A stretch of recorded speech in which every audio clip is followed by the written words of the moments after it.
তারেক রহমান দেশে ফিরছেন দীর্ঘ ১৭ বছর পর এবং নেতাকর্মীরা বেশ উচ্ছ্বসিত।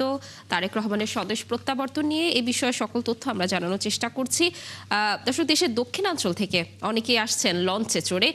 এই মুহূর্তে সদরঘাট লঞ্চ টার্মিনালে রয়েছেন আমাদের সহকর্মী মিল্টন আনোয়ার, আমরা তার সাথে যুক্ত হব। মিল্টন, নিশ্চয়ই শুনতে পাচ্ছেন আমাকে। সদরঘাটে ভিড় কেমন দেখতে পাচ্ছেন? তারেক রহমানকে স্বাগত জানাতে নেতাকর্মীরা আসছেন ঢাকায়, জানাবেন।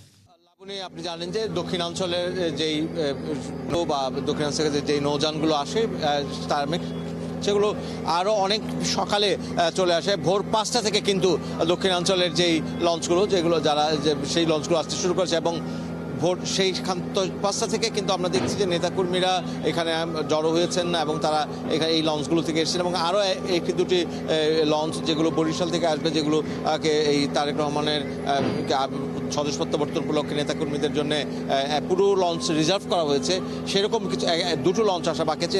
আগে আমরা প্রায় দেশের দক্ষিণাঞ্চলের বিভিন্ন জেলা থেকে যে লঞ্চগুলো এসেছে সেই লঞ্চগুলোতে আমরা দেখেছি যে নেতাকর্মীরা এসেছেন এবং বিশেষ করে উপজেলা পর্যায়ের যে নেতাকর্মীরা তারা এসেছেন এবং তারা এখানে তাদের জন্য তারা যাতে এখানে পৌঁছে কোনো ঝামেলা না পড়েন এবং তারা যাতে নির্বিঘ্নে সমাবেশ স্থলে যেতে পারেন, সেই কারণে এখানকার ঢাকার যে স্থানীয় বিএনপি নেতাকর্মীরা আছেন তারা তাদের জন্য ব্যবস্থা নিয়েছেন। এবং আমরা দেখছি যে সদরঘাটের প্রায় গুলিস্তান থেকে শুরু করে সদরঘাট পর্যন্ত পুরো রাস্তায় যাতে কোনো যানজট তৈরি না হয় সেজন্য আমরা স্বেচ্ছাসেবকদেরকে দেখেছি এবং তারা যারা এখানে সমাবেশে যোগ দিতে এসেছেন তাদেরকে সহায়তা করছেন এবং তারা বিশেষ করে সকালবেলা সদরঘাটে যেই যানবাহনের যেই একটি বিশৃঙ্খল অবস্থা তৈরি হয় সেটি যাতে তৈরি হতে না পারে সেই বিষয়টির দিকে তারা নজর রেখেছেন। এবং আমরা দেখছি যে আজকে সদরঘাট অনেকটাই সুশৃঙ্খলভাবে এখান থেকে নেতাকর্মীরা যারা সকালে এসেছেন তারা সমাবেশস্থলের দিকে রওনা হয়েছেন।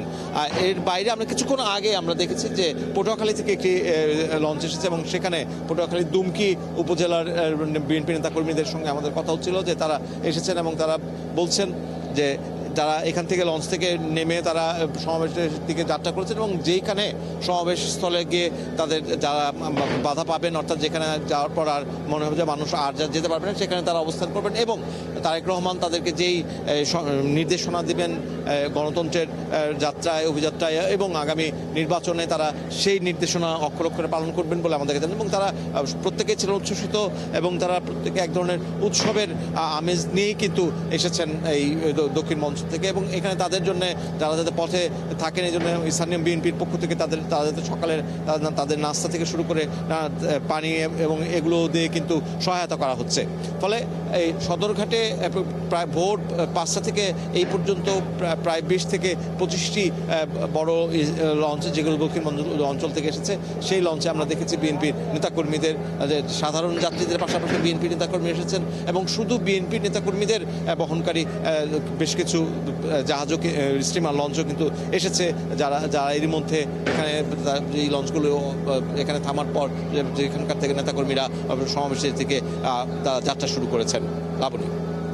মিল্টন, ধন্যবাদ আমাদের সাথে যুক্ত থাকার জন্য। আপনি থাকুন সেখানে, নিশ্চয়ই আমরা আবারও আপনার সাথে যুক্ত হব এবং সেখানের আরও তথ্য দর্শকদেরকে আপনার মাধ্যমে জানাতে পারবো।